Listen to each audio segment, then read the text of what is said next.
I think that the sensationalistic aspect of it gets a lot more play than it deserves. And I think it's a relatively small number of people who are pushing it, but they get a lot of airtime just because it's an interesting subject. And then that kind of muddies the water with the real issues of drones and clutter.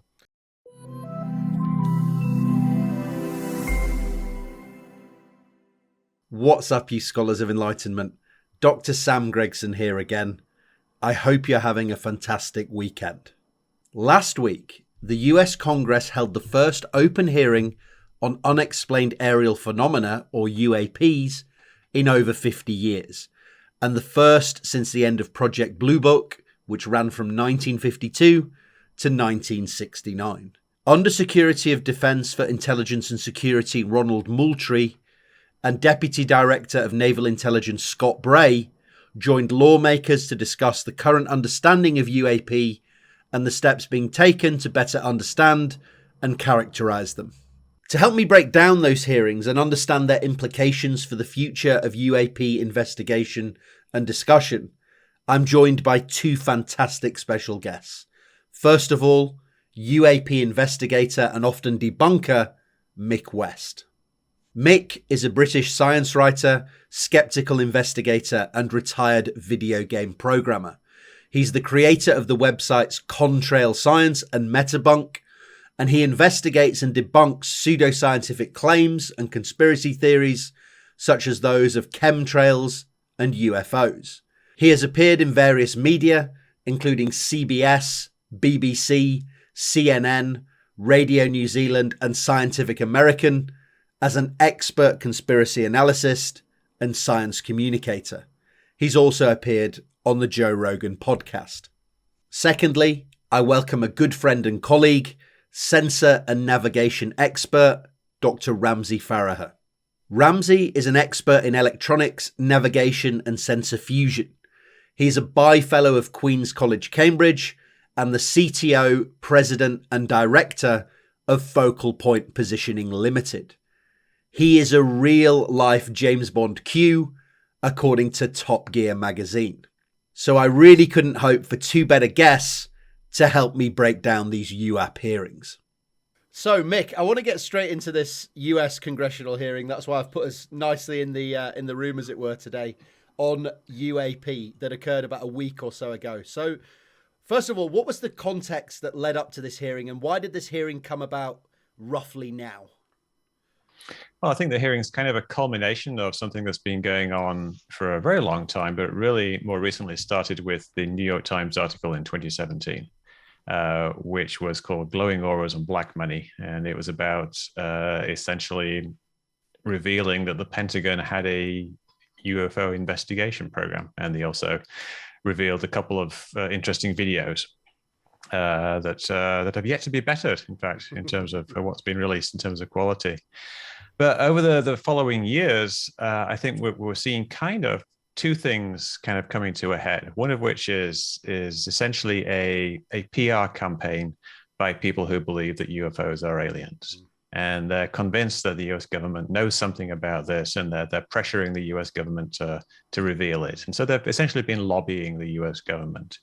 And then we also have a number of very real issues that have kind of come about, I think, to do with newer technology, things like drones, and perhaps to a certain degree, changes in sensors and the types of radar that are being used, which are causing a lot more both actual sightings of UFOs and concern about possible technology like drones specifically that might be an issue. And so the military is interested in investigating those, which are unidentified aerial phenomena, or UFO, and so that's a genuine thing. Yeah. But then it's all got folded together with this thing with the alien believers.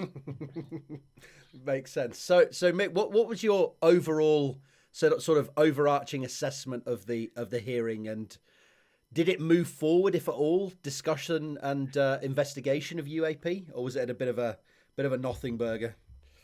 Well, I mean, it depends who you talk to. I think a lot of people are very happy that it simply happened at all, because they feel like that's taking it seriously. In terms of what they talked about in the hearing, there was a number of things. There was, they talked about the process they're going to do, how they're going to set things up, and roughly, they're going to investigate and they're going to collaborate with other departments, blah, blah, blah. They talked a little bit about, some existing cases, they showed some video. And then there was like kind of questions from the Congress people. And that was kind of interesting because they kind of brought up what I would consider to be kind of UFO mythology, which perhaps wasn't in the public sphere before. It's known within the UFO community because it's like these foundational things, like the idea that UFOs are messing with our nuclear weapons, or the idea that this admiral wrote this thing about recovered air flying saucers. But there really wasn't very much that was new, and I think people are just kind of in the UFO community are just kind of happy that something happened at all. They didn't really expect it to be mind-blowing, although there was a lot of anticipation about it and they were hoping that something would come out, but much ado about nothing, really. It does seem a little bit like that. And Ramsey, Mick sort of teed that up a little bit, that they get folded together, this sort of idea of UFOs or aliens with a legitimate sort of military concern. So my question to you, Ramsey, first of all, is why do we need, or do we need, this kind of a task force? So the hearings made it very clear that many UAP, I think it said 80 out of 144 in the recent UAP report, are observed on multiple sensors. So they're indeed real objects or occurrences, maybe meteorological phenomena, but real things. In the Director of National Intelligence 2021 unclassified report, the ODNI reported 144 UAPs between 2004 and 2021, 80% of which were recorded on multiple instruments. What are the main drivers for the military to want to better understand these aerial phenomena? Yeah, so there's definitely two overriding important facts that we can consider here, which is that there's much more complicated sensors being used now than there would have been like 25, 30 years ago. And it's a non-linear thing, right? The number of issues that can be with the sensors, how complicated they are, the sheer amount of software, and therefore the sheer amount of bugs, how difficult it is to understand things that are on those sensors when they're as complicated as they are, is all getting sort of dramatically out of hand. And the users of those sensors are reporting an ever-growing number of things they don't understand with what they're seeing on them. And the useful thing about this kind of oversight is that you can have one high-level organization that is at least trying to set some kind of behavior across all of the people that are using the sensors, because the impression I've got from reading up and listening to this is that there's possibly not much communication going on between different forces in the US. The Navy and the Air Force don't seem to be collaborating as much as they could be. So it could simply be that there's some US Air Force tech that is not being revealed to the US Navy that causes problems. As was discussed in the congressional hearings, there were statements like, this isn't black projects and stuff, but that is always the default answer. The answer to both, yes, it is a black project, and no, it isn't a black project, is this is not a black project. So, publicly, we're never going to get anything different to that, but the closed hearings potentially could shed a bit more light on aspects like that, maybe. So there's a lot more stuff in the air basically as well since the 1960s. So Mick, I think I saw a tweet from is it Greenstreet? I think it's Steve Greenstreet on your Twitter, and he said, look, regardless of whether you want to talk about aliens or UFOs or whatever it is, we do have a clutter problem and a potential problem with people flying things around in the air, don't we? So there's been a lot of things changed since the 60s when Project Blue Book ended, or around that era. There's a lot more stuff in the air that we A, put there, and B, potentially don't understand because of the evolution of the sensors. Is that a major motivation behind why such a task force is useful? Yeah, definitely. And I think this is something they talked about in the UAP report that came out in the middle of last year. They categorized what they thought the UAP would break down into, like one of 5 categories.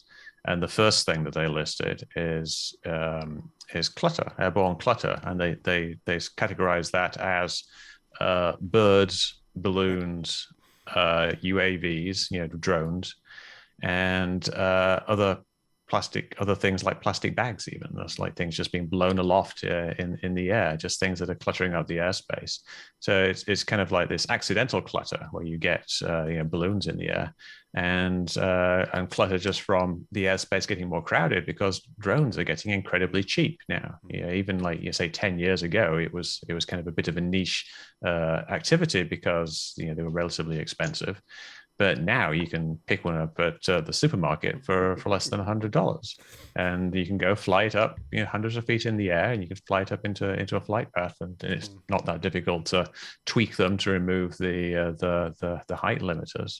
I think one very interesting thing that came out of the hearings for me was that Scott Bray, one of the officials who talked, specifically mentioned Mylar balloons. Reports of sightings are frequent and continuing.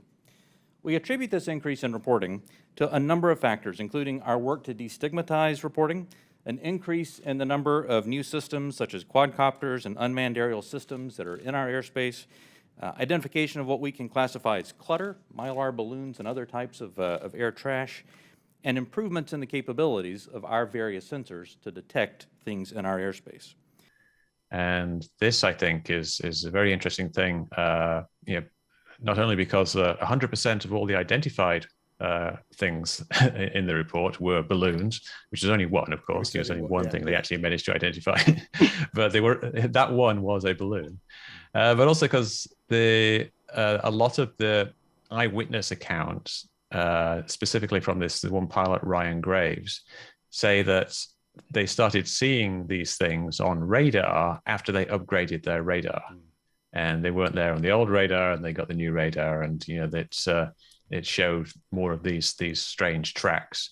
And I'm wondering if it's just that the new radar is a bit more sensitive to things like Mylar balloons, which of course are metallic coated balloons, and you use similar metallic coated plastic for radar chaff to confuse radars. So perhaps, given that there's lots of balloons in the air, people release them for parties and whatnot, perhaps this is a significant part of the problem, and the fact that he mentioned that might indicate that. Yeah, well, a relatively famous quote on this is that the modern phased array radars can see a metal tennis ball sized object at 200 kilometers. And of course, a metallized party balloon is much bigger than a metal tennis ball. And so they will pick them up. Exactly. Yeah. And it's a known issue in that area. The training ranges were off Virginia Beach, and they have a huge problem on the beaches around that area with party balloons being washed up on the beaches. There was a study, and they collected all the party balloons. I think they got like over 100,000 over 5 years. And so there's obviously a lot of stuff just floating around. If the wind's right, it's going to blow out into these training ranges. So that's one issue. But of course, you can't narrow this down to one explanation. They said quite explicitly that we think it's in these 5 categories, and within the 5 categories, there's multiple subcategories. And so any one explanation, say balloons, is only going to be a subset of that. So there's going to be balloons, there's going to be drones, there's going to be perhaps weather-related radar anomalies, and then there might be other things as well. There might be foreign powers trying to spy on us, or there might be aliens. Who knows? Yeah. And sensor problems. But one of the interesting things that I picked up specifically from the congressional hearing was that they specifically said. I can give you the quote. I can give you the quote. Yeah, if you go want, for Rams, if you give me a second, and we'll raise it with Mick. So one thing Scott Bray said, and I quote during the hearing, is the biggest way you avoid technological surprises is by collecting this type of data, and by importantly calibrating the assumptions that you go into with how you do that analysis. I'll tell you, within the UAP Task Force, we have one basic assumption, and that is that generally speaking, our sensors operate as designed. And we make that assumption because many times these are multi-sensor collections. We make no assumptions about the origin of this or that there may or may not be some sort of technology that we don't understand. That's, I think, the key to avoiding technological surprises, by calibrating those assumptions. Generally speaking, our sensors operate as designed. And I thought both of you might be salivating at that comment. So I will open the floor to both of you. Ramsey, if you want to start, and then I can see Mick is already spinning up for that one. Well, Mick, you go first. Well, it's funny because in the UAP report, they very specifically said that some of these anomalous readings may be sensor errors. So I don't know why they've suddenly changed their mind and said that the sensors are all working perfectly. And of course, sensors ideally would work perfectly, but they have a bunch of known issues and they probably have a bunch of unknown issues. And it's not just sensors, it's also software. And the way that software integrates the sensor readings with the broader picture that is being displayed to the pilots and software. I'm a former software engineer and I still program, and I know that it's very difficult to make fault-free software, especially when you get a new version. We've all had the experience of having our computers upgrade and then stop working. It's supposed to improve it, but it actually makes it worse. And the same thing does happen in the military. Obviously, they're a lot more careful, but it's literally impossible to create software that's entirely fault-free. So yeah, you assume the sensors are working, but also the same people essentially said that sometimes they don't. Ramsey, do you want to follow up on that? It sort of struck me as sort of like peer review, where you assume that the person who sent you the data has done it properly and has got everything right, and then you just look at the analysis downstream. But there's a real problem here with getting the data and understanding if the sensors are working in the first instance. Yeah, I mean, as someone who has spent all of their career working on various sensors and fusing them together, that it just is a nonsensical statement that will assume the sensor works perfectly. Like every sensor I've ever worked with has its spec sheet that tells you, the performance parameters of certain, take GPS as an example. Like according to the spec sheet, GPS is accurate to 3 meters 99% of the time. Garbage. Like it just take into a city and you'll never get that the whole time you're in there. And there's all sorts of reasons why sensors will fail, environmental or software or user error or glitches, all sorts of things. And actually, the vast majority of the time, people who develop the sensors are working on just trying to find out all of the ways they fail and then trying to make sure that they capture that in a manner that makes them still usable. So I found that really interesting because I interpreted that as potentially the task force had a certain budget and a certain amount of time that it needed to do stuff in. And if it actually got sensor experts involved to come in and discuss all of the problems and to kind of be part of understanding what all of these things might have been, they'd have gone way over budget and way over time. So I found that really strange because it's the first thing you go to. Yeah, it really is. If you see something weird on a sensor, it's probably the sensor. It's probably not aliens or a Nobel Prize. It's probably a sensor problem. When I sent you the rundown, what's the word I'm looking for, where it's literally got the wording from the congressional hearing, it came back to me with the transcript. It came back with just bold red put across the that comment. So I knew you'd be on. I knew you'd be on that one. So it sounds like as Mick said up top, two things have got folded together. There's people who think it's aliens and UFOs and a bit more out there, and then there's a general and an important national security concern. So they present potentially a safety of flight concern. There's been 11 near misses that were quoted in the congressional hearing. They present a security of operations concern because people could be overlooking your tactics and your tech while you're training, and they could, as Mick said, present a military risk if this is another country that's fooling around in our airspace. The UAP Task Force was built on the foundation of the Navy's initial efforts to respond to the reports from our aviators on unidentified objects observed in our training ranges. The basic issues then and now are twofold. First, incursions in our training ranges by unidentified objects represent serious hazards to safety of flight. In every aspect of naval aviation, safety of our aircrews is paramount. Second, intrusions by unknown aircraft or objects pose potential threats to the security of our operations. Our aviators train as they would fight. So any intrusions that may compromise the security of our operations by revealing our capabilities, our tactics, techniques, or procedures are of great concern to the Navy and the Department of Defense. Mick, one thing that was was sort of brought up during the hearing is that a lot of these things, UAPs, tend to regularly occur around military installations, aircraft and the like. This feels a little bit like a selection bias to me, and I wanted to get your thoughts on that. Yeah, because what we're talking about here is mostly pilot reports from training ranges. I mean, you're not going to get a Navy pilot reporting from a training range, not in a military context. Yeah. So we don't really have like a statistical sample here. We're not comparing it to something else that's in any way similar. I suppose the most similar thing you could do would be to, say, take reports by commercial pilots. And we know there's a whole bunch of those. We know, especially for drones, the FAA has actually instituted a new drone reporting program, and they regularly publish these big spreadsheets where you see these long lists of sightings of what the pilots thought to be drones, but some of them sound like UAPs, like orbs and things like that, because you can't tell because it's too far away. But we don't have any comparison. So just to say it's like a military, it's got a military focus. Yeah.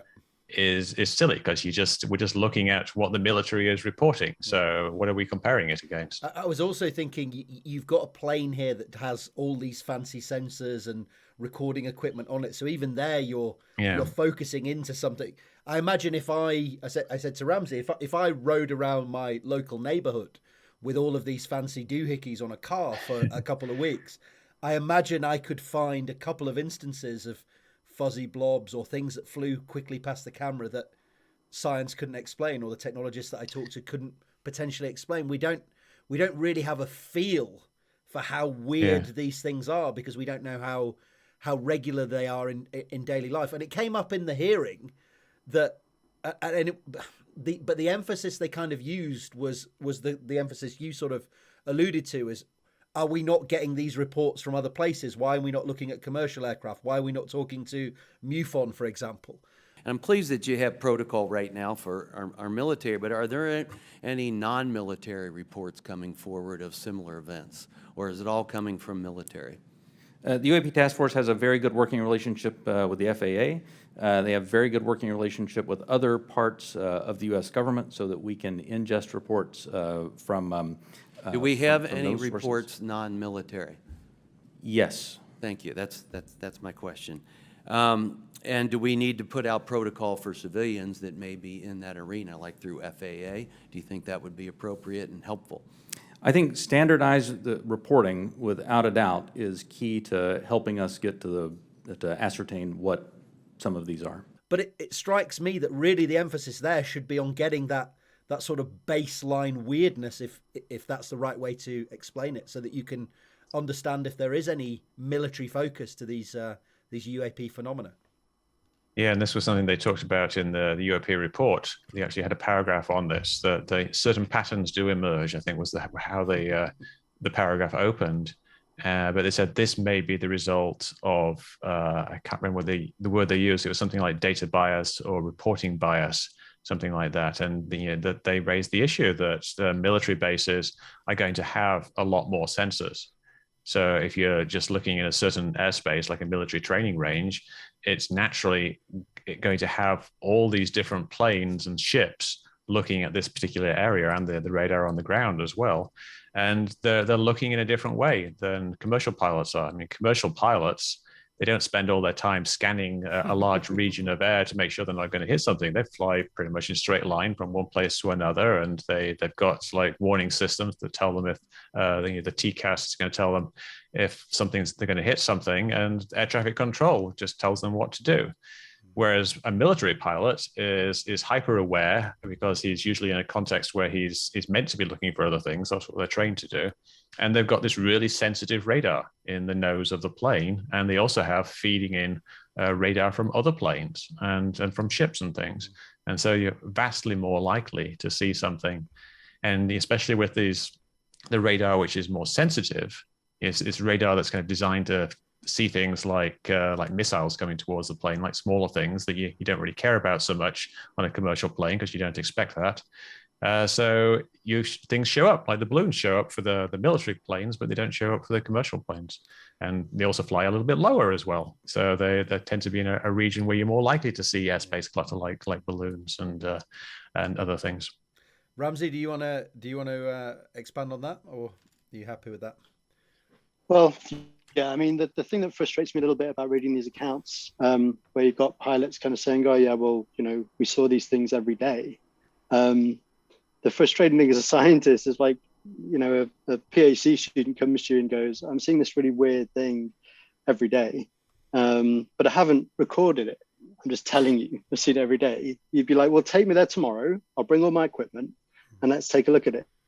And it's just a bit frustrating, the idea that supposedly there was all of this stuff going on very regularly, and yet there doesn't seem to have been, and all these years have now passed, pilots have come out saying this happened in the past in these regions, and there's other people kind of saying, I have all these secrets, but I can't tell you about them because of my NDAs.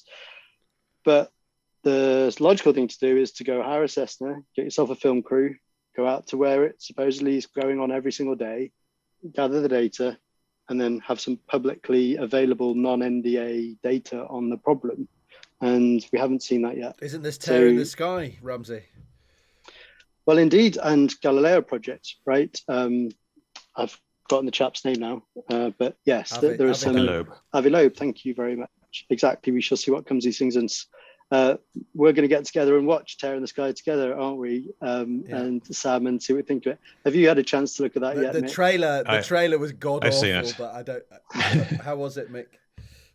It's a little weak in terms of actual evidence. It's very dramatic. I think the person who made it, the filmmaker, is this woman who's very into esoteric subjects like consciousness and crystals and things like that. So I think the people who were working on there, the people from UAP expeditions, a bunch of former military people and other people, they kind of like did it with her because she was going to pay to do it. Yeah.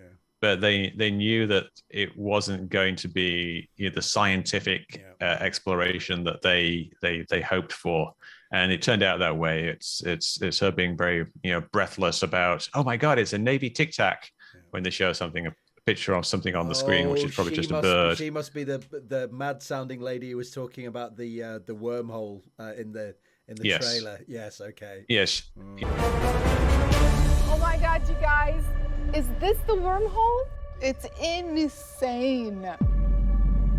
Yeah, I mean, she's the one who gives things the most extreme interpretation, and the other scientists are like, oh, it's an anomaly. We don't really know what it is. But it's I mean, it's not going to set the world on fire. It's an interesting thing, and in some ways it's more interesting because you're looking at these people who are ardently hoping for something that will justify their beliefs and their experiences. Some of the people on the show, Gary Voorhis and Kevin Day, were people who were there back in the original Nimitz encounter back in 2004. And they both say that they were very kind of, emotionally involved in that. And they I think, would like to see evidence that what they saw was real, because it's weighed heavily on them since then. I did see the UAPX people sort of dissociating on Twitter, sort of on your Twitter as well, Mick, from the trailer and from some of the more sensationalistic parts of it, and trying to say, look, we want to keep this on the science, so we don't want to go down that old sort of UFO green men sensationalist route. So we'll have a look, and we'll I did see what they've got. I listened to a YouTube webinar that the team kind of did their own kind of post analysis thing, and I did feel quite sorry for them, because they were explaining in their things like the production crew coming in overnight and moving all their equipment around.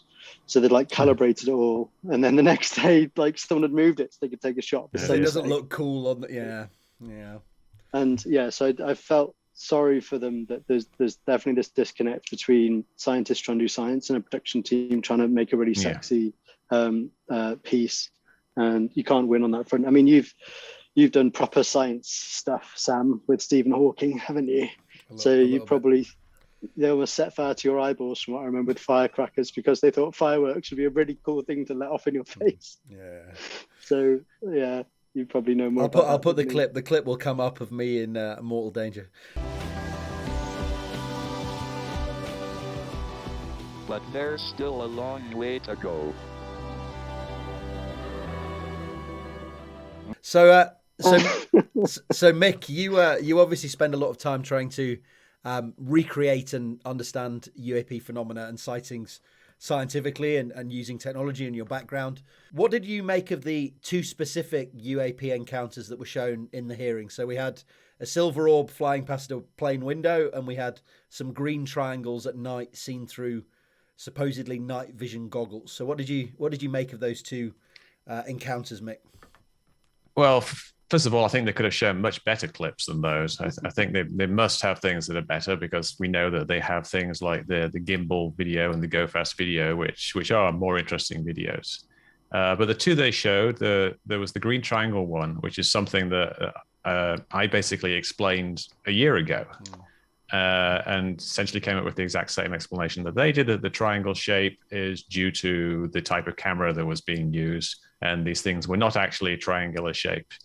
They identified them as drones. I think the first video is probably more likely still a plane, but I was always like, it's either a plane or it's a drone, and that's it. But it's not a green triangle. But question there is, why did it take them what they described as several years before they figured this out?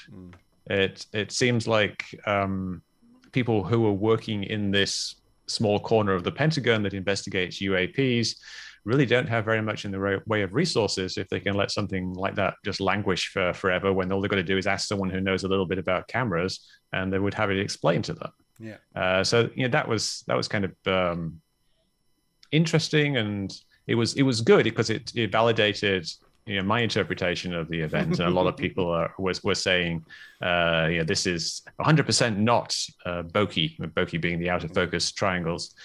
But now, it is. So that was great. But also, do you think it was shown because it was an example where they could say, we got this UAP phenomenon and we solved it? Was that really sort of maybe what was being shown there? And a couple of the Congress people did say, are we just going to focus on ones that we can solve and not look at the other ones? Yeah. Was a comment that came up. Yeah, well, they couldn't solve the other one, but this one, the triangle one, yes, it was an example, I think, that they gave where they did actually investigate it and they did kind of solve it, but they didn't really give any details about what these drones were. They said that at some point the drones were swarming the ship, and was this an exercise? Was it like a secret blue on blue thing? With somebody else doing it, or was it like foreign people, or was it like someone flying a drone off a cruise ship and a bunch of misidentification?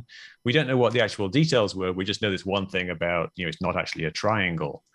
So it's very unclear as to why they actually showed that one. And then the other one they gave as an example of how little data they have to work with. Yeah. And I think this is what they were saying. Here's a video. They showed the video, 8 seconds long, shows the camera moving around the cockpit a bit, and then the last 1 second, or the last 1/10 of a second, it shows an object fly by. It's only visible for 3 frames, or like 2.5 frames, and you can't really tell what it is, or what it's doing, or how big it is, or anything like that. And Scott Bray said, "That's all we have." In that case.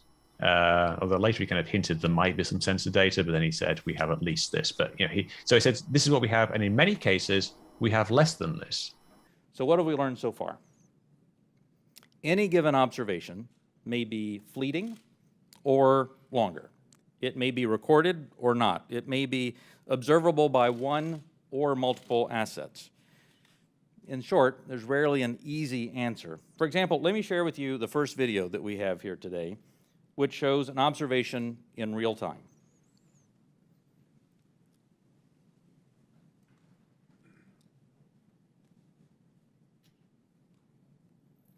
There it was. That's, in many cases, that's all that a report may include. And in many other cases, we have far less than this.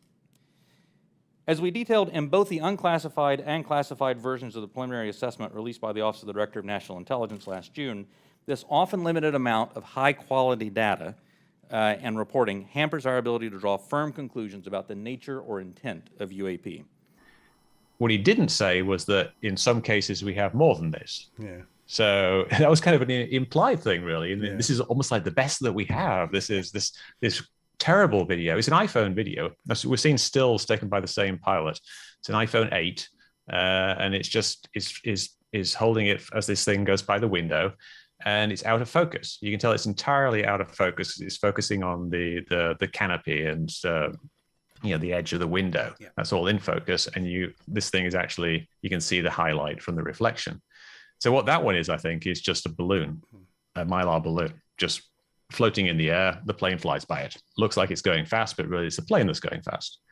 I don't think there's anything particularly compelling or interesting about it, but it is unidentified. Even though balloon is the probable explanation, it's still unidentified because all you have is this terrible video, which kind of speaks to the problem of that. Even if all these things are mundane things like balloons, it's very hard when you're in a plane traveling at 300 to 500 miles an hour, and you're looking for a balloon that's maybe like, like 60 centimeters across or something.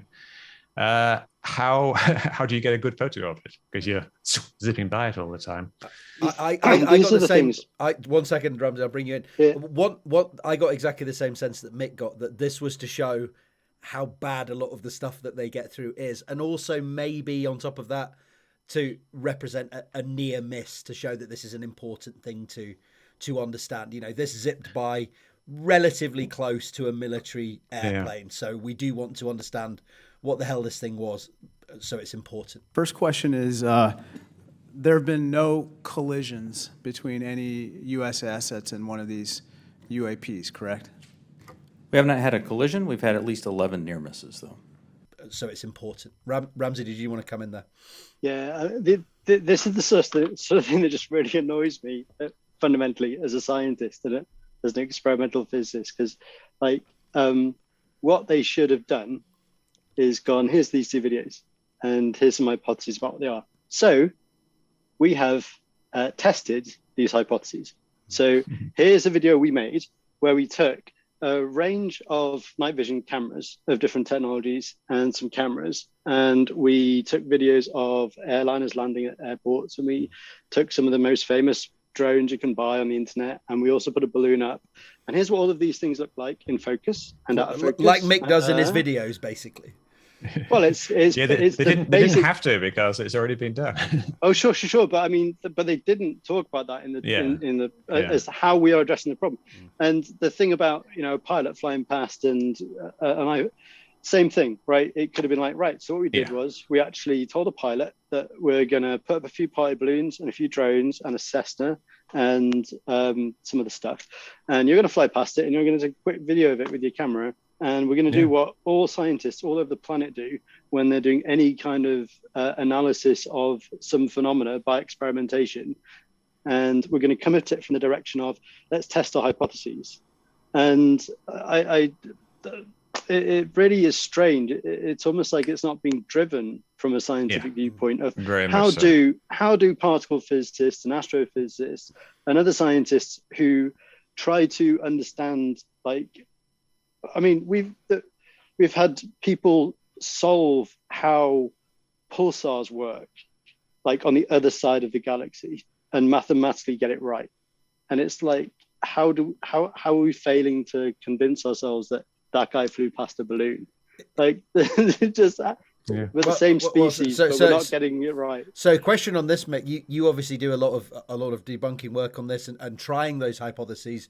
You've got your UAP simulator out there now. I've seen a lot of work on that. Can you give us any insight here? Can you set any upper and lower bounds on the potential speed and motion of that orbit? Well, yeah, there's not much to work with, but a couple of frames. The frame rate, maybe the rough speed of a plane. Can you give us any upper and lower bounds on what it might be doing? Well, we already had something similar with the Batman balloon UFO, which I think was taken by the same pilot with his iPhone. And that also had 2 frames, but I think it was taken perhaps with burst mode because they're actual photographs. I've got to just flag up, by the way, pilots in military aircraft with camera phones going on. Is this a normal thing that that happens? I don't know. It's an interesting question. That's one of the things I was thinking about, because they're probably not supposed to carry their own equipment with them for various reasons. Like, you wouldn't want your iPhone to go flying out of your pocket while you're doing a maneuver and jam behind your control surface, like jam behind your rudder pedals. So I'm pretty sure you're not supposed to carry stuff like that with you. So it's quite interesting that they're happily forgetting that in order to take a few videos of balloons. Well, it could have been perhaps stowed safely, and then they saw something and they said, well, fly back around and I'll get my phone out and we'll take a photograph. He probably wasn't actually on the phone whilst he was taking these videos. It could just be that different countries have different rules on these sorts of things. Yes. As well. Yeah. Yeah, you see a lot of kind of informal cockpit videos from especially Navy pilots. There's a lot of what they call tour videos. If you can just search for, like, Navy tour, and then some squadron name like VFA 41, and you'll see a whole bunch of videos. It's just like clips, and a lot of them are just things they shoot in the cockpit. Sometimes they use like GoPro cameras that are fixed in a certain position. Sometimes they have them on the helmet, and sometimes it looks like they're just using their iPhones. So yeah, it certainly does happen. It's not like super unusual to have in cockpit footage, but it's quite telling, I think, that this is maybe it's not the best that they have, but it's the best that they are showing us, and it's really, really terrible. But yeah, I wrote a specific simulator for this case about a year ago. It's called, I think, Zip-By or Flyby, metabunk.org/zip-by, and it lets you tweak with a variety of parameters, and you will see basically a balloon zip past the cockpit of an FA-18. And you can modify the size and the speed and everything. And yeah, it turns out it's quite possible to get something that looks like that within the parameters of an FA-18 flying along at normal cruise speed for a variety of ranges of balloons, like going from something like 18 inches up to 36 inches, something like that. So there's nothing in this, at least in the sequence of photographs that I analyzed, that is impossible to be a balloon. And the video basically looks essentially the same. It looks like they're flying past some relatively small object. And what I notice with these things is a lot of people, they don't like to accept that potentially this is not proven to be a balloon, but there is a reasonable competing hypothesis that it could be a balloon. So we don't get to go to aliens or something weird just off the bat. It's the number one hypothesis. Yeah. It's definitely the number one hypothesis. So, Mick, were you surprised that they didn't have the famous like gimbal and go fast videos and stuff and discuss them? Because I was. It would have been great. They chose instead this green triangle video was one of the more popular videos that Jeremy Corbell released. But this was a leak. This was something that was actually leaked unofficially. Whereas the other ones were at least semi-official, and they were eventually officially released.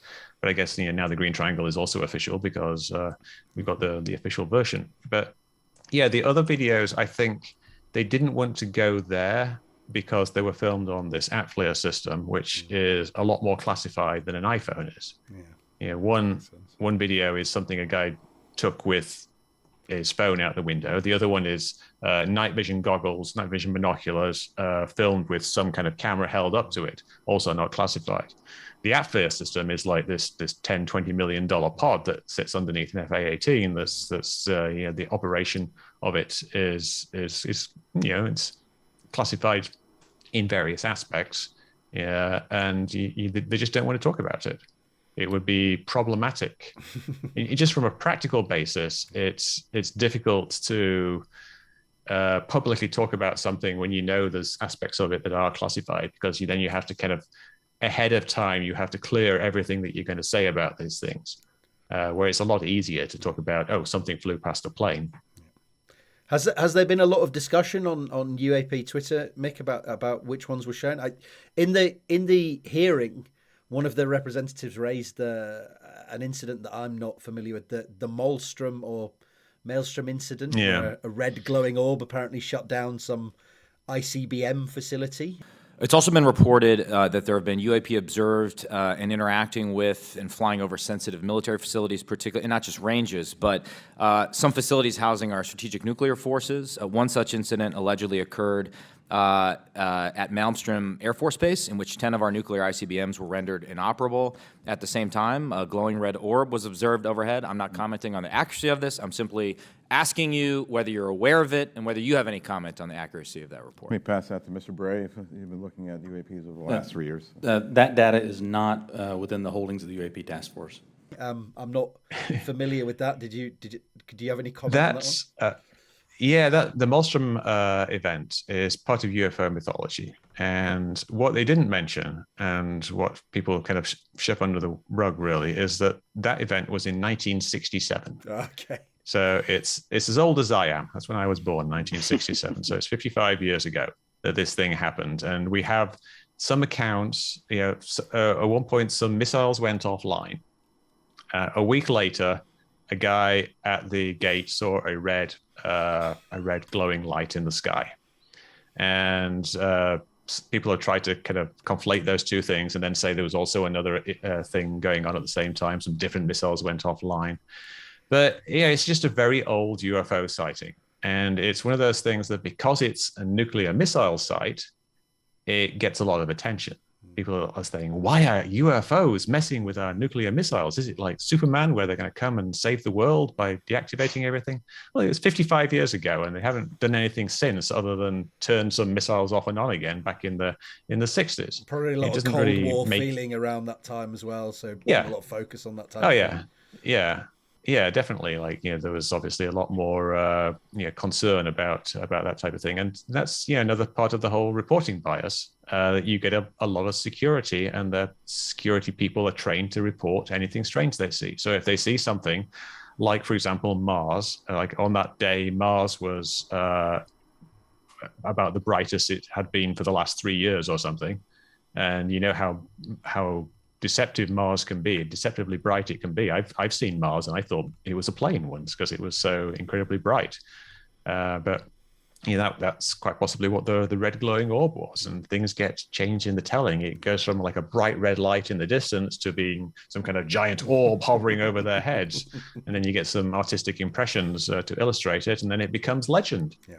And then what happens is this congressperson asks the officials about it and says, well, what about Malmstrom? Shouldn't we be talking about that? And the guy said, well, I've kind of heard stories, but I don't really know any data about it. And of course he doesn't, because it's not an actual real thing. It's just this old UFO story that the UFO community thinks is this amazing thing, the most incredible thing that ever happened that's been proved without a shadow of a doubt. The military just thinks it's just this old story that they investigated in 1967 and discovered there was nothing to it, and they haven't really looked at it since. It's an old This is why story, yeah. This is why it's also so important to be able to go back to the original written records of whatever. Memory is entirely malleable. It's so well known. Every story we've always been telling about our wedding day or this thing that happened when we were 15, all of that stuff is completely different to the truth, because you've told the story so many times and you've adjusted it before you put it back in your memory. It's a well-known psychological thing that we adjust memories before we put them back after we've told them. And I'd love to actually see whatever written records there were from the 2004 incident, or as you said, there's a huge difference probably between what was written in 1967 and what that senator or congressman has heard relayed to him. It's so important to go back to the written records from the time and ignore everything else. Thank you. Last question, Mr. Bray, if you would. I'm a Navy pilot. I've encountered a UAP. Walk me through the reporting protocol once I see something that I think needs reported. The first thing that aviator would do after landing as a part of their normal debriefing is they would contact their intelligence officer. Their intelligence officer would then walk them through first filing data preservation to ensure that whatever sensor data may be on the aircraft, that we preserve that so that it's available for later analysis. Second, they would actually fill out a form that includes details like where they were operating, altitudes they were operating, speeds, what they observed, whatever sensor data they may have recorded from that, and then that report is filed. And a lot of the UAP encounters are like this. You both kind of alluded to this. They're wobbly blobs on a screen or something that shoots past quickly. Ramsey, you're a sensor expert. So, are there any systems, techniques, protocols that could be used to get a better understanding on these situations, even if it is a balloon, so that we can get a clear, beautiful picture of a Mylar balloon, and then we can all go back to talking about something else? Is there anything that's worth implementing? I guess at some point it becomes cost versus importance, or just time taken versus importance. You can definitely rank sensors by their information content and how hard they are to spoof and how many problems there can be with them and stuff like this. I mean, high resolution, in focus, close-up photographs are worth vastly more than someone's recollection of what a radar screen said 20 years ago. Like, they're completely So the silver orb, for example, separate. it's whizzing past, or we're whizzing past it in a plane. Let's say it's a balloon. What sensors could we put on the plane to make sure we get a clear picture of this, rather than these constant fuzzy balls? You could mount high frame rate, high performance cameras that were designed to spot, track, and record nearby objects as the aircraft pass them. Totally doable. They don't exist right now because we don't need that. It's solving a completely different problem to the one they're solving. The sensors that have been used, the famous gimbal and go fast stuff, are technologies that were originally designed so that an aircraft from a very large distance away could attack a ground target. And they've been kind of adapted so that they could also be used to target airborne stuff. But fundamentally, they're designed to deal with very distant, static or slowly moving ground objects. And if you start trying to adapt them to use them for the purposes, then you start to move outside the envelope of what they're designed for. But the short answer to your question is, like, we know how to interpret a picture, because that's fundamentally what humans do. Interpreting Doppler and Doppler rate information at a variety of frequencies on a platform that uses a spectrum that we have very little understanding of as human beings, i.e. radar, is a different kettle of fish. And in fact, I can touch on some radar specific bits that I learned just in the last few days that are relevant if we've got time, but I'll let you. I'm going to leave that to the end, because it's a really interesting thing, and I think Mick will be really interested in hearing your comment on that.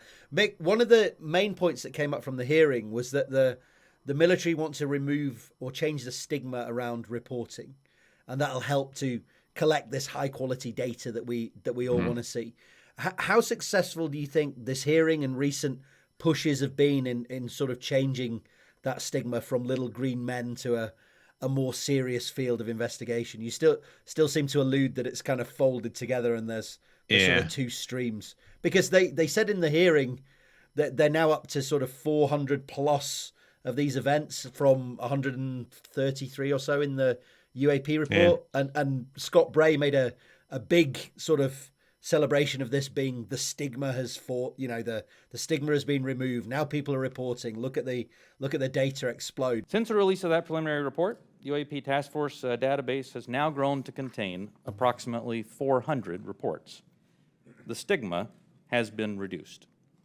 But then we see these terrible pieces of data that he has. So have we changed the stigma?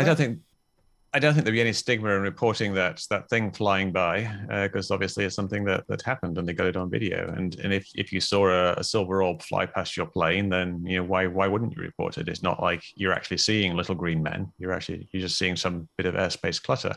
And I think it would be very easy to remove the stigma. And all you've got to do is say, like, we're concerned about drones and novel foreign aircraft coming into our airspace, and so be on the lookout for anything that's unusual.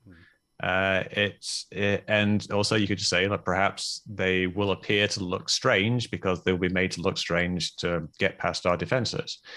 it really wouldn't be that difficult to impress upon people that you should report strange things in the sky if there is an actual security threat from strange things coming into the airspace. So I think that excuse that there's this stigma probably did have some validity 5, 10, 20 years ago. But it's something now, I think, that with the increasing awareness of foreign drones and foreign unmanned aerial vehicles of varying types, not just quadcopters, but various other things as well, I think that the stigma has probably largely dissipated, unless you're seeing something that's so incredibly outrageous that you can't report it. But we generally don't. People see lights off in the distance. They see blips on their radar, and they go over there and they see some kind of fuzzy dot. They don't fly over there and see a giant levitating pirate ship full of dancing aliens. They see boring things, which are very straightforward to report. Yeah. Ramsey, moving on slightly, a lot of the focus in the open hearing was on having transparency with the American people. Now, clearly, we're in a very polarized and fractious time, and trust between certain populations and governments is incredibly strained. Here we have a topic which is of great public and scientific interest, but which is also of great military concern. Isn't it going to be incredibly difficult for them to square that circle? Both of the people in the hearing, Bray and Moultrie, sort of committed to putting out more information and more videos after they've been vetted. But if these are black projects, or we don't want China or Russia to know that we know certain things, it's going to be very hard to have that full transparency, isn't it? Yeah, definitely. And this is entirely why kind of civilian projects, the Galileo project and others, are going to be important for the independent investigations into what these things could be. The bits I picked up from the hearing, they refused to talk about anything to do with subsurface, so submarine-based sensing, and they wouldn't even get into anything to do with how many sensor types they might be using at any given time on any platforms to gather the data. And I mean, submarine stuff is super secret. It always is. It's the most sensitive. They went very quiet and very cagey when they started talking about subsurface sensing, didn't they? Do we have any sensors underwater to detect on submerged UAPs? Anything that is in the ocean or in the seas? So I think that would be more appropriately addressed in closed session, sir. Okay. So they will not talk about the abilities they have. So there's the submarines themselves that can do certain things, but also there are things on seabeds in order to track submarines permanently from various locations. And so they don't want to talk about that. And there's other things as well that they're just never going to reveal any bits and pieces of to do with subsurface operations. So that's just never going to come into the light of day. But I think we are going to have to rely on things like the Galileo project or normal academic work. And it is interesting, right, that we've got all these telescopes all over the world observing all the time, looking for new optical or radio-based observations of various things. And we don't often see these people reporting strange things. And similarly, there's an awful lot of things in space now looking down. There's a whole host of different companies that run real-time video feeds covering most of the planet, giving the resolution of people walking down the street in real time can be seen from commercial low Earth orbit satellites. And these companies, they have no reason not to go, ooh, look at this really interesting thing that we've taken a picture of from above that looks a bit like a UFO. Here it is. We haven't seen any of those sorts of interesting revelations from any of those entities. So we'll see if anything arrives. But your point on like black projects and stuff, exactly. There won't be any unless someone leaks data. There won't be any revelation. That we'll never be told, oh yeah, well done, Twitter. You figured it out. 2004 event was the US Air Force testing this thing that they weren't supposed to test that day. They were supposed to test it 2 days later, but because of weather conditions, they tested it early. They didn't let the Navy know. It messed up the Navy. The Navy sent out some aircraft to look at it, and big scandal. And the US Air Force went and took the tapes away. You guys win. You figured it out. It's never going to happen.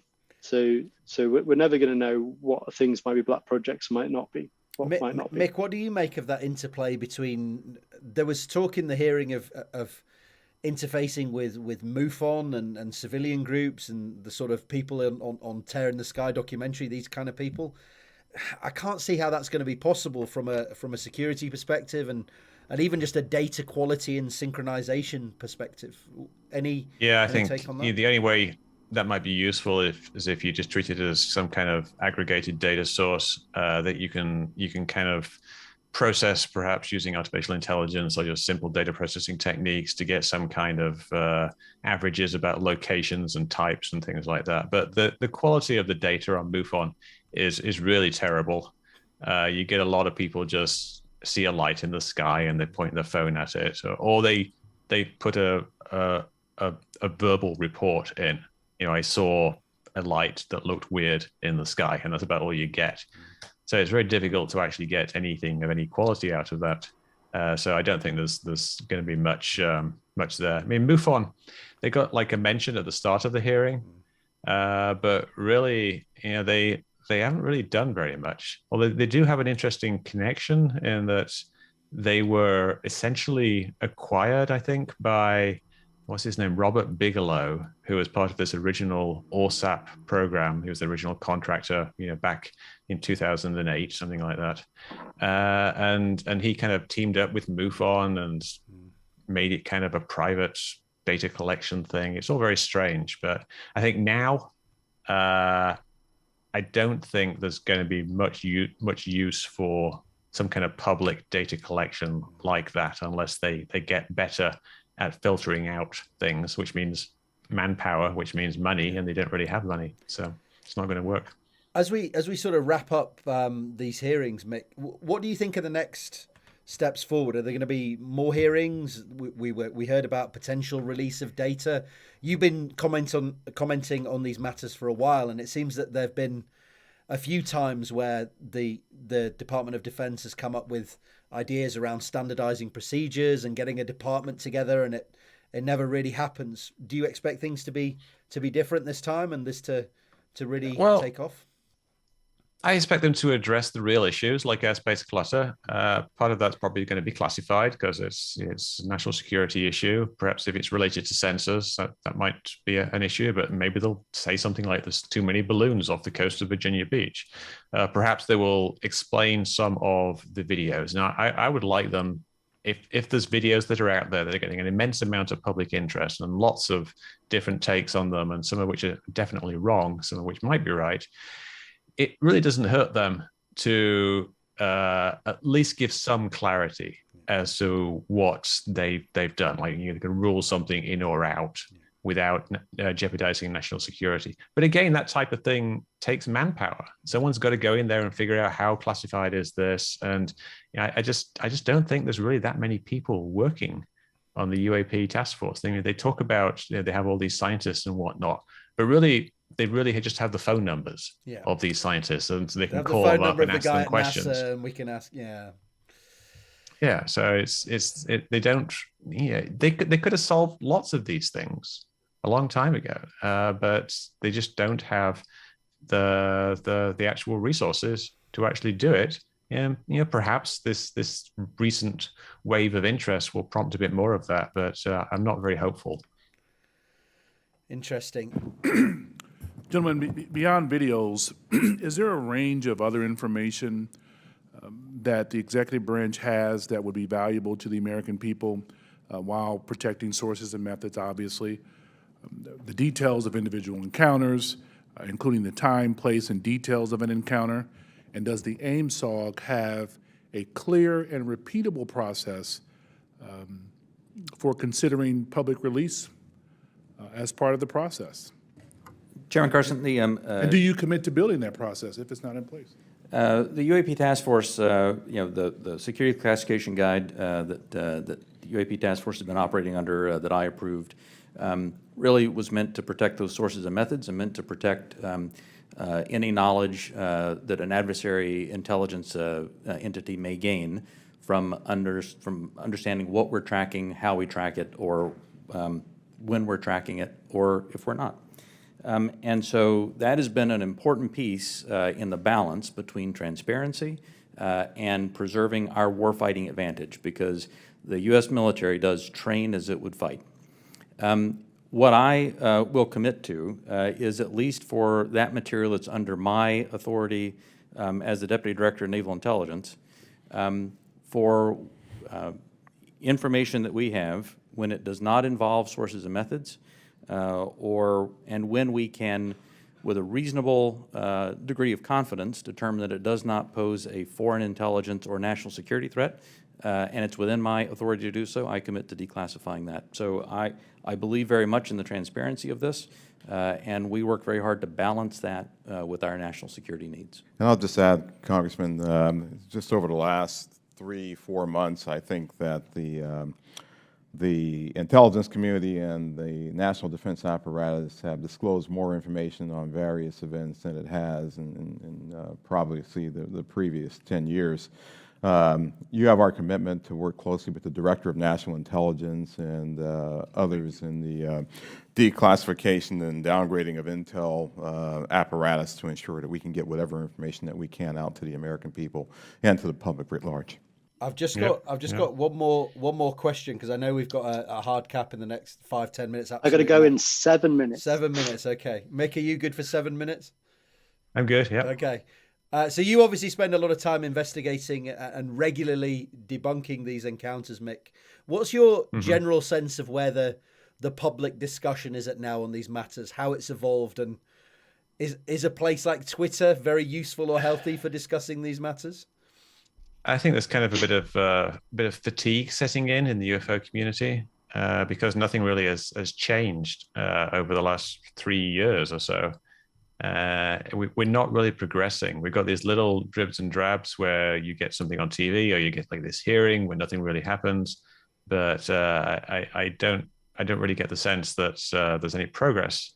And the other stuff that's happening, like say the Galileo project, is very speculative, it's very long term, and probably won't amount to very much. We're going to get close-up photographs of birds, and then we're going to get some blurry photographs of things that are 100 miles away instead of just being 20 miles away. So I don't really see things changing very much in the near term. And I think this goes back to what you said, the sort of that calm, rational analysis gets folded in with the sensationalism, the hot takes, the UFOs, which drives more kind of retweets and likes on Twitter, doesn't it? So they're almost orthogonal to one another, a calm, rational analysis of the science and the sensationalism and hot takes that get you to the top of the discussion online. I think that the sensationalistic aspect of it gets a lot more play than it deserves. And I think it's a relatively small number of people who are pushing it, but they get a lot of airtime just because it's an interesting subject. And then that kind of muddies the water with the real issues of drones and clutter. We have a little game, if you're willing to play for this last 5 minutes. Sure. Nick, where you said some of the sensationalists get too much time, and I agree with you. So we actually had a little bit of a look through your Twitter, and we picked up 3 of Mick's most well, they're not maybe the most caustic, but sharpest put down, shall we say, of some figures in the UFO community who like to maybe get a little bit ahead of the evidence. So I want to read you what you said about them and see if you can remember who you were talking to. Maybe give us a quick fire 1 minute on why you said this. So the first quote I've got, I won't tell you the date actually. Certain person is repeating baseless UFO mythology as fact. None of the capabilities he lists here have been verified, and certainly not in 400 cases. That might give it away for you. His statements are, quote, unscientific bullshit.